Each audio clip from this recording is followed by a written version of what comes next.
Hello बच्चों, आज से हम एक नया चैप्टर स्टार्ट करने वाले हैं जिसका नाम है life processes in living organism. बहुत ही इंटरेस्टिंग चैप्टर होने वाला है, बहुत ही मज़ेदार चैप्टर होने वाला है। एक एक करके आप इसके सभी वीडियोस देखिए, आपको बहुत ज़्यादा इंटरेस्ट आएगा। राइट। तो बच्चों, हम लोग बहुत काम करते हैं, हम बोलते हैं, सुनते हैं, देखते हैं, हम खेलते हैं, कूदते हैं, पढ़ाई करते हैं। इन सब चीज़ों के लिए बच्चों हमें लगती है एनर्जी। बहुत से सिस्टम्स हमारी बॉडी के अंदर काम करते हैं, जैसे digestive system, respiratory system, circulatory system, excretory system and nervous system. ये दिन में भी काम करते हैं, हम सोने के बाद भी काम करते हैं। इसको कंटिन्यूअसली एनर्जी लगते रहती है।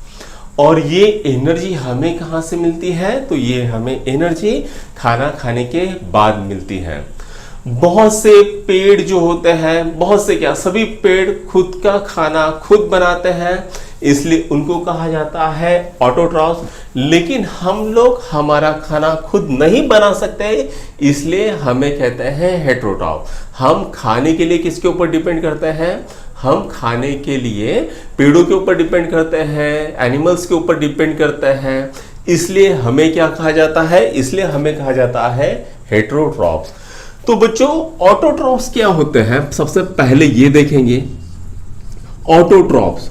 ऑटोट्रॉफ्स क्या होते हैं? जो एनिमल खुद का खाना खुद बनाते हैं उनको कहते हैं ऑटोट्रॉफ्स। एनिमल कहाँ यार, सॉरी गलती कर दी मैंने, जो प्लांट है ना, खुद का खाना खुद बनाते हैं उनको कहते हैं ऑटोट्रॉफ्स।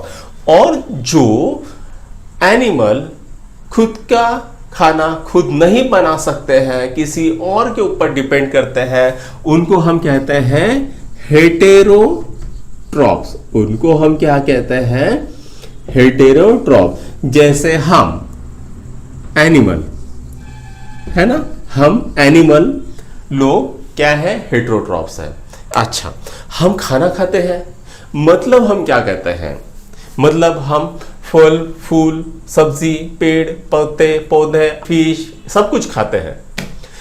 ये हम क्यों खाते हैं? तो हमारी बॉडी को न्यूट्रिएंट की जरूरत पड़ती है, हमारी बॉडी में एनर्जी की जरूरत पड़ती है, इसलिए हम उसे खाते हैं। तो बच्चों, जो न्यूट्रिएंट होते हैं उनके दो टाइप होते हैं। न्यूट्रिएंट्स के दो टाइप होते हैं। एक होता है बच्चों मैक्रोन्यूट्रिएंट्स और दूसरा होता है माइक्रोन्यूट्रिएंट्स। एक कौन सा होता है बच्चों? मैक्रोन्यूट्रिएंट्स,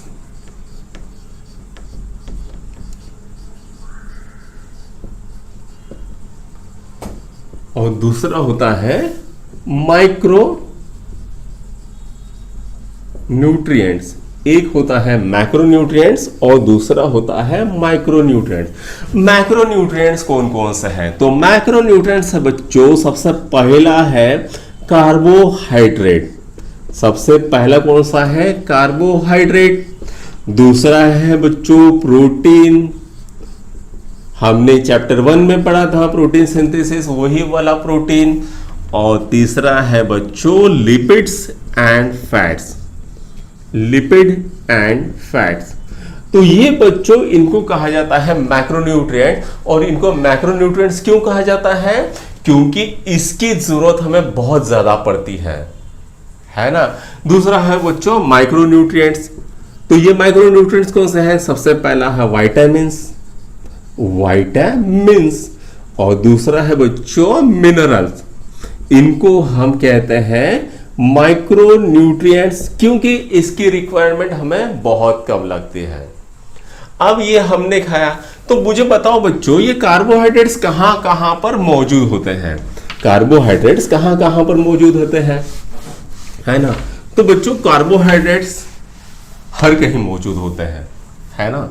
तो सबसे पहले सीरियल्स में होते हैं, यानी हम गेहूं खाते हैं, आटा खाते हैं, राइस खाते हैं, ज्वार खाते हैं, बाजरा खाते हैं, शुगर खाते हैं, ठीक, जैगरी खाते हैं, फ्रूट्स वेजिटेबल्स में होता है, कार्बोहाइड्रेट बहुत सी चीजों में होता है कार्बोहाइड्रेट। हम ये कार्बोहाइड्रेट खाते हैं और उसको पचाते हैं। अब पेट के अंदर ये पहुंचे कार्बोहाइड्रेट, उसका हो गया डाइजेशन। उसका क्या हो गया? डाइजेशन। डाइजेशन होना यानी क्या होना? तो कार्बोहाइड्रेट बदलेगा ग्लूकोज में। कार्बोहाइड्रेट किस में कन्वर्ट होगा? ग्लूकोज में। इसी को हम कहते हैं बच्चों डाइजेशन। ठीक, इसी को हम क्या कहते हैं? डाइजेशन। कार्बोहाइड्रेट को जब हम ग्लूकोज में कन्वर्ट करते हैं हमारे पेट के अंदर, उसी को हम कहते हैं डाइजेशन। उसके बाद आता है बेटा प्रोटीन। तो प्रोटीन कहां पर होता है? तो प्रोटीन हमें मिलता है मोस्टली दाल में, जो पल्सेस होते हैं उसके अंदर हमें प्रोटीन मिलता है। ठीक, उसके अंदर नॉनवेज के अंदर भी हमें प्रोटीन मिलता है। जो नॉनवेजेस होते हैं उसके अंदर भी तो हमें प्रोटीन मिलता है। वो नॉनवेज कौन कौन से है? अंडा, ठीक, फिश, मीट, ये सब क्या है? नॉनवेजेस है। इनमें से हमको क्या मिलता है? प्रोटीन मिलता है। अब ये जो बच्चों नॉनवेजेस है ना, इसको कहा जाता है फर्स्ट क्लास प्रोटीन। इसको कहा जाता है फर्स्ट क्लास प्रोटीन। क्यों कहा जाता है इसको फर्स्ट क्लास प्रोटीन? क्योंकि पहले तो ये बहुत एक सस्ता होता है, चीप होता है, और दूसरी चीज इजीली डाइजेस्ट होता है। इजीली डाइजेस्ट होता है, इसलिए इसको क्या कहा जाता है? फर्स्ट क्लास प्रोटीन कहा जाता है। अच्छा, हमने खा लिए ये सब चीजें, मतलब हमको क्या मिला है? प्रोटीन मिला है। अब प्रोटीन गया पेट के अंदर और पेट में हो गया वो डाइजेस्ट। अब ये हमने कहा भैया ये डाइजेस्ट हो गया, मतलब क्या हुआ? प्रोटीन का कन्वर्जन हुआ अमीनो एसिड में। अमीनो एसिड में डाइजेस्ट हुआ, मतलब क्या हुआ? प्रोटीन का कन्वर्जन किस में हुआ? तो प्रोटीन का कन्वर्जन हुआ अमीनो एसिड में। अब आते हैं बच्चों हमारे तीसरे टाइप की ओर, जो है lipids and fats. Lipids and fats क्या है? Lipids and fats. तो ये बच्चों लिपिड्स एंड फैट्स कहां से मिलते हैं हमें? तो ये मिलते हैं ऑयल खाने से, है ना। हम ऑयल खाएंगे, उसके बाद हम चर्बी खाएंगे, हम घी खाएंगे। ये सब चीजों में क्या होता है? लिपिड्स एंड फैट्स होता है। और ये जब हम खाते हैं पेट में जाता है, उसके बाद होता है उसका डाइजेशन। पेट में क्या होगा? उसका डाइजेशन। और लिपिड्स एंड फैट्स बनेगा फैटी एसिड में और अल्कोहल में। फैटी एसिड और अल्कोहल में ये कन्वर्ट हो जाएगा क्या? हाँ, लिपिड्स और फैट्स। तो ये समझ में आ गया। तो डाइजेशन होता है, तो डाइजेशन होता है मतलब क्या होता है ये हम फिर से देखेंगे।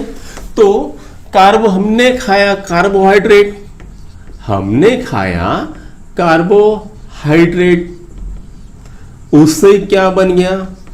ग्लूकोज बन गया। हमने खाया प्रोटीन, इससे क्या बना?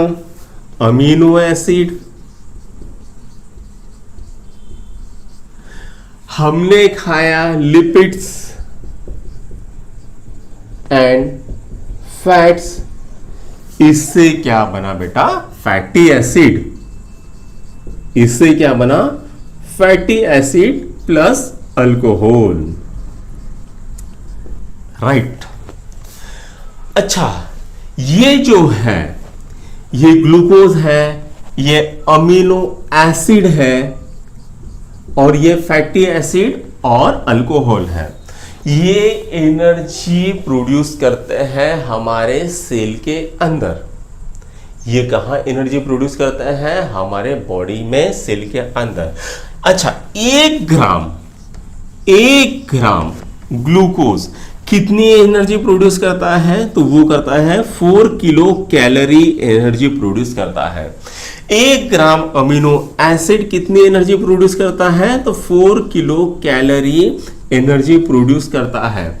और 1 ग्राम फैटी एसिड कितनी एनर्जी प्रोड्यूस करता है? तो 1 gram fatty acid 9 kilo calorie energy produce करता है। राइट, इतना समझ में आ गया आपको? अच्छा, तो बेटा ये तो हो गया हमारा कार्बोहाइड्रेट, प्रोटीन्स और फैट्स। अब देखते हैं रेस्पिरेशन, है ना। अब ये जो बन गया ग्लूकोज, ये बन गया अमीनो एसिड, ये बन गया फैटी एसिड, तो ये जो जाते हैं कहां पर? आपके सेल के अंदर, और सेल में वो किससे मिलते हैं? ऑक्सीजन से मिलते हैं, और उसका एनर्जी में कन्वर्जन होता है। ये एनर्जी का कन्वर्जन कहां पर होता है? तो एनर्जी का कन्वर्जन आपके सेल के अंदर होता है।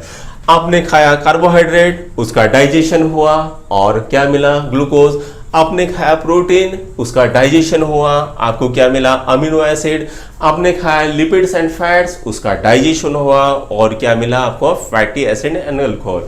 अब ये कहां पर जाएंगे? ये सब जाएंगे आपके सेल के अंदर, और वहां पर ऑक्सीजन से कंबाइन होके या ऑक्सीडाइज होके ये आपका एनर्जी प्रोड्यूस करेंगे। तो सबसे पहले ये पहुंच गए, समझ लो, आपके सेल के अंदर। अभी हमको ऑक्सीजन पहुंचाना है, तो थोड़ा सा ऑक्सीजन के भी बारे में देख लेते हैं। तो ऑक्सीजन हम कैसे लेते हैं? नाक के जरिए लेते हैं। तो यानी हम क्या करते हैं बच्चों? तो हम करते हैं रेस्पिरेशन। हमने ले लिया ऑक्सीजन नाक के जरिए फेफड़े के अंदर, यानी हमने क्या किया? रेस्पिरेशन। तो बच्चों जो रेस्पिरेशन होता है ना, जो रेस्पिरेशन होता है वो होता है 2 तरह का, RETIOM। रेस्पिरेशन जो होता है वो होता है 2 तरह का। एक होता है बच्चों बॉडी लेवल रेस्पिरेशन, एक क्या होता है? बॉडी लेवल रेस्पिरेशन, और एक होता है बच्चों सेल लेवल रेस्पिरेशन। यह सेल के अंदर जो रेस्पिरेशन होता है उसे हम कहते हैं सेल लेवल रेस्पिरेशन। क्या होता है? Cell level respiration. क्या होता है? Cell level respiration. अब ये जो बॉडी लेवल रेस्पिरेशन है, इसके अंदर क्या होता है? Exchange of O2 and CO2। क्या होता है? Exchange of O2 and CO2 होता है। क्या होता है? Exchange of oxygen and carbon dioxide. उसके अंदर यहां पर क्या होता है? हमने सांस ली, हमारे लंग्स के अंदर होती है एल्वोलाई प्रेजेंट। ये इसके गुच्छे जैसे होते हैं, अंगूर होता है ना, अंगूर के गुच्छे जैसा होता है, वो अल्वोलाई होता है। अभी जो डायग्राम है उसमें सबसे नीचे में जो दिखा है डायफ्राम के ऊपर, वहां पर होता है अल्वोलाई। ये अल्वोलाई क्या करता है? जो आपने ऑक्सीजन ये लिए है ना अंदर में, वो आपके ब्लड में ट्रांसफर कर देती है। कौन करती है? एल्वोलाई। एल्वोलाई ने क्या किया? आपने सांस ली, वो आपके लंग्स में गई, लंग्स में थी एल्वोलाई, उसने क्या किया? ट्रांसफर किया आपके ब्लड के अंदर। वो ब्लड के थ्रू गई आपकी ऑक्सीजन सेल के अंदर। अब हुआ cell level respiration start. Cell level respiration start. अब ये क्या करती है? जो आपका ग्लूकोज था, अमीनो एसिड था, फैटी एसिड था, ये कहां पर पहुंचा है? सेल के अंदर, ब्लड के मार्फत। अब यहां पर वो उससे ऑक्सीडाइज होगा, यानी आपने खाया था ग्लूकोज, आपने खाया था अमीनो एसिड, एक्चुअल में आपने खाया कुछ और था, ये डाइजेस्ट होके वहां पर बन गया है ना, समझ सकते हो, एमिनो एसिड। और आपने खाया था फैटी एसिड। ये कहां पर पहुंचेगा बेटा? आपके सेल के अंदर। अब ये यहां पर क्या होगा? ये ऑक्सीजन के साथ कंबाइन हो जाएगा, मतलब क्या होगा? ऑक्सीडाइज हो जाएगा। ऑक्सीडाइज हो जाएगा और क्या बनाएगा? ऑक्सीडाइज होके और क्या बनाएगा? तो वो कन्वर्ट करेगा एनर्जी में। वो कहां पर कन्वर्ट करेगा? कन्वर्ट होगा एनर्जी में। ग्लूकोज आपका ऑक्सीडाइज करेगा एनर्जी में। तो इसके ऊपर हमें आगे चल के पढ़ना ही है डिटेल में, अब ये पढ़ लेते हैं। अच्छा, ये जो सेल लेवल रेस्पिरेशन है ना बच्चों, ये दो तरह का होता है। ये कितने तरह का होता है? ये दो तरह का होता है। पहला होता है बच्चों एरोबिक रेस्पिरेशन। पहला क्या होता है? Aerobic respiration. पहला कौन सा होता है बच्चों? Aerobic respiration. और दूसरा होता है बच्चों अनाएरोबिक रेस्पिरेशन। दूसरा कौन सा होता है? अनाएरोबिक रेस्पिरेशन। ये भी हमें पढ़ना है, ये भी पढ़ना है, ये भी पढ़ना है। अब अनाएरोबिक रेस्पिरेशन यानी क्या होता है और एरोबिक रेस्पिरेशन यानी क्या होता है? जिस रेस्पिरेशन में हमें ऑक्सीजन की रिक्वायरमेंट होती है उसे कहते हैं हम एरोबिक रेस्पिरेशन, और जिस रेस्पिरेशन में हमें ऑक्सीजन की रिक्वायरमेंट नहीं होती है उसे हम कहते हैं अनाएरोबिक रेस्पिरेशन। राइट, समझ में आ गया? इसमें रहेगा ऑक्सीजन, इसमें नहीं रहेगा ऑक्सीजन, इसमें रहेगा ऑक्सीजन, इसमें नहीं रहेगा ऑक्सीजन। अच्छा, इतना तो आपको समझ में आ गया होगा। अगले लेक्चर में हम और कुछ चीजें पढ़ेंगे, जिसके अंदर पढ़ेंगे हम प्रोटीन से हमने बनाया अमीनो एसिड। वो अमीनो एसिड हमें किस चीज के लिए यूज होता है, कहां कहां यूज होता है, वो सब डिटेल की जानकारी हम अगले हमारे लेक्चर में पढ़ेंगे, अगले हमारे वीडियो में पढ़ेंगे। उसके बाद था हमने खाया था फैट्स एंड लिपिड, उसका हो गया था हमारे पेट के अंदर डाइजेशन, और क्या बना था? फैटी एसिड बना था। अब उस फैटी एसिड का हम कहां कहां यूज करेंगे, क्या क्या यूज करेंगे, ये सब हम चीजें अगले वीडियो में देखने वाले हैं। अगर आपने हमारा चैनल सब्सक्राइब नहीं किया है, फौरन हमारा चैनल सब्सक्राइब कर दीजिएगा। Okay, thank you.